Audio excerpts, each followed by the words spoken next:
Hi, Goddess of Love here again. Kamusta kayo dyan mga goddess ko? So, yan, another reading tayo today for you, all signs. No? Tignan natin kung sino ba yung nag-iisip sa inyo, mga all signs natin, and kung at bakit kanya iniisip. No? So, but before, mga goddesses ko, so let's see, Libra. So, kamusta kayo dyan mga Libra natin, no? Ay, sorry, nandito po pala si Gemini. So, wait lang. So, Libra, kamusta kayo dyan, mga Libra natin, no? Tignan natin, no, sino yung nag-iisip sa inyo at bakit niya kayo iniisip, no? So, let's see. Kuha tayo dito ng 2 cards, no? Tignan natin, no? Pwedeng makuha natin yung character or physical, ano bang tawag yun? No? Pwede yung specific, no? Tignan natin. So, kuha tayo dito ng 2 cards for you, Libra. Sino tong tao na to na nag-iisip sa inyo, mga Libra natin dyan. Let's see.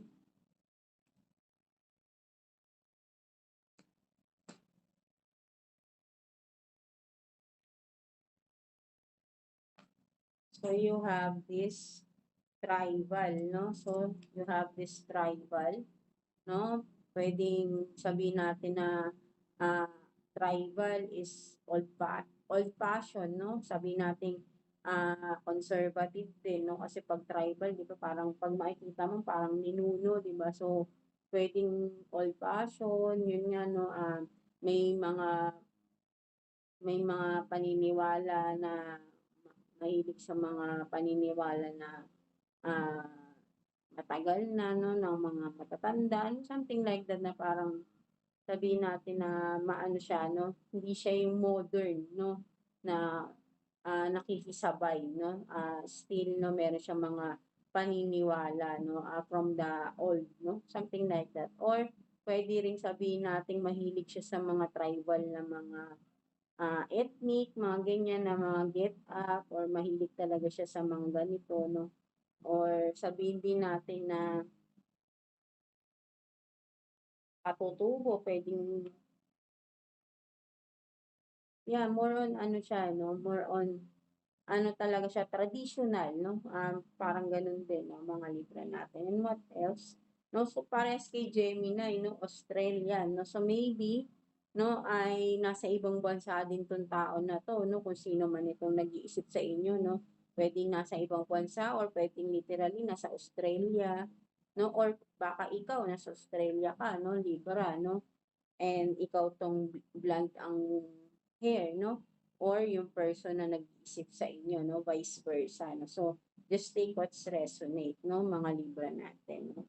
So, pwede ring opposites kayo, no? Pwedeng isa sa inyo modern, kung modern na yung mga kinikilos, more on, di ba, on this modernized environment, and the other person is still, no, old fashioned, no, something like that, no. Pwede ring ganun, no, mga Libra natin. So let's see, no, kuha pa tayo ng additional messages, no, for that person. Sino ba yung nag-iisip na yan, mga Libra natin? Tignan natin. Kuha tayo ng 2 cards here for you, Libra. Sorry. 2 cards for Libra. Tapo lang natin ng isa. 2 cards for Libra. Tignan natin.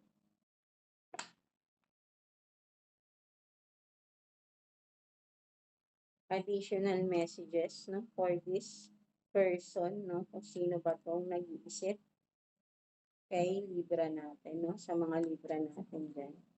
Let's see.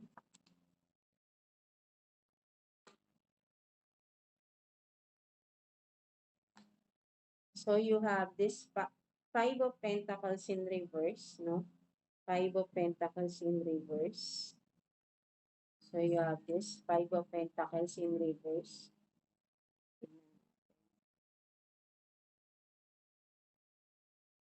And then, 10 of Cups, no? You have this 10 of Cups.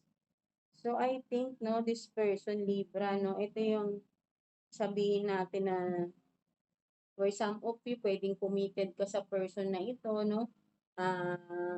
Kasal kayo, no? May marriage involved, no?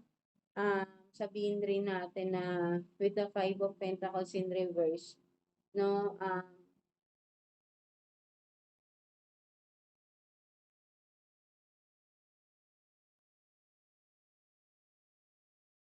Sabihin natin na this person is, ano siya eh, no? Maybe before, no, na-down siya, nagkaroon ng financial problems itong person na ito, no?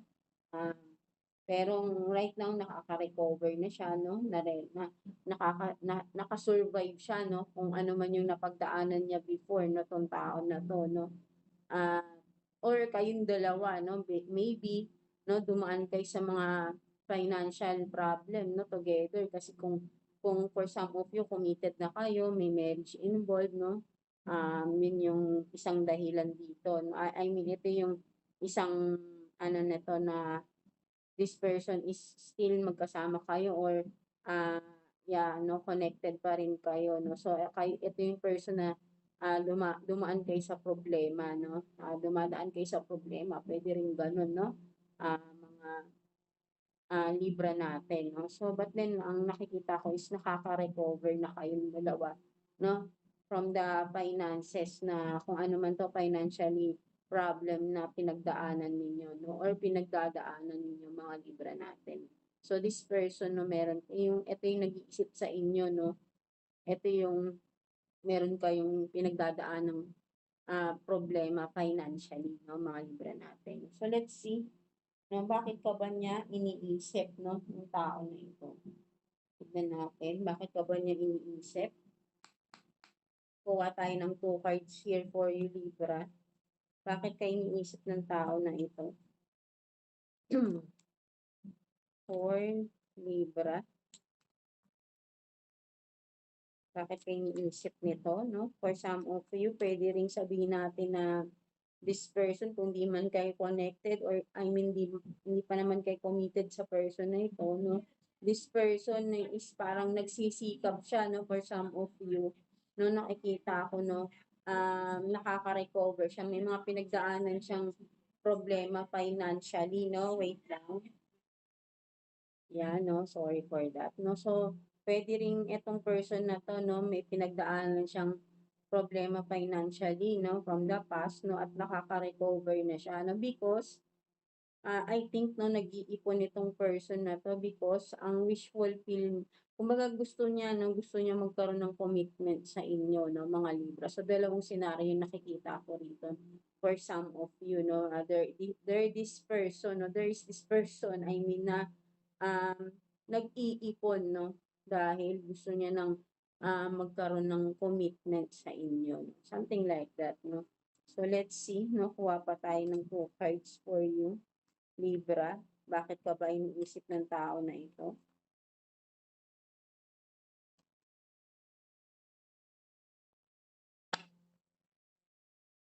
And then, yun nga yung katulad kanina, no? For some of you, committed kayo sa person na to at nagkaroon kayo ng problema, no? Financially, no? At nakaka-recover na din kayo together, no? For some of you. So, let's see. So, take care of yourself, no? Meron kayo ditong take care of yourself, no? So, ano ibig sabihin niya? Tingnan pa natin. So, these two shall pass. So, okay. So, for some of you nga, no, kumbaga sabihin natin na kung committed kayo, married kayo sa person na ito, no, of course, may pinagdadaanan naman talaga ang marriage, no. Siguro marami na kayong pinagdaanan with the Five of Pentacles, no, at nasusurvive naman niyo yun together, no. But then, suddenly, no, nagkaroon ng problema, no. So, yun nga, no, ang isa pang nakikita ko rito, no, kaya kanya iniisip ngayon, no, dahil nakikita niya na parang ito yung person na sabihin natin na ano may third party or may ginawang kalokohan na nasaktan ka, no, with this, no, kumbaga parang nakikita ko rito, no, if ikaw tong nagte-take care, no, or with this take care of yourself, nagse-self-love, self-care, no, because, um, binitray ka ng person mo, no, so kaya kanya naiisip, no, iniisip niya yung mga naging kasalanan niya sa iyo, no? So, at pwede ring sabihin natin na nakikita niya na parang nakaka-recover ka na because of take care of yourself, no? So, nakikita niya mas naaalagaan mo na yung sarili mo, no? Something like that, no? So, kaya kanya iniisip, no? Because naaalala niya yung mga ginawa niya, no? So, yan, no? Kumbaga, ikaw, luhaan ka before, no? For some of you, no?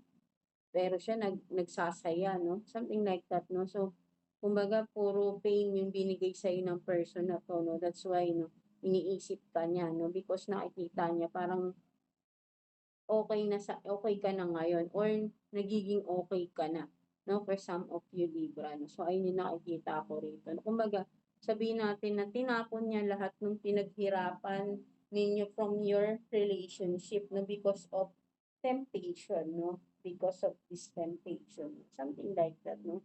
So, ayun yung nakikita ko. Or vice versa. Mga Libra natin. Pwede ring sabihin natin na kaya kanya iniisip niya baka may iba ka na, no? Kung nagkaroon man kayo ng separation ng tao na to because of the uh, problems na pinagdaanan nyo, nagkaroon kayo ng separation, no? Hindi na kayo nagkaunawaan sa isa't isa, no? At naiisip ka niya because he or she is thinking of baka meron ka ng someone else, no? Mga Libra natin.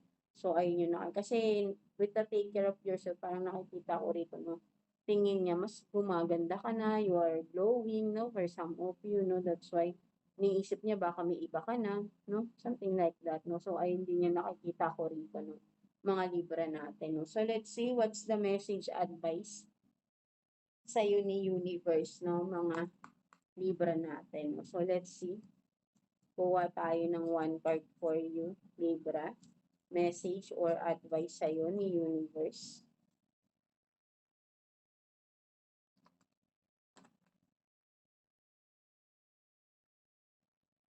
So, you have this goal setting, no? So, sinasabi sa'yo ni universe, no, to focus on yourself lang, no? Huwag mo nang intindihin yung mga tao na nagpo-cause lang ng conflict sa pag-iisip mo, nagkakaroon ng na para magkaroon ka pa ng confusion, no? Because I think, no, sinasabi sa'yo ni universe dito na you are in the right path, no? Or you did the right thing, no? To be separated sa person na ito, no?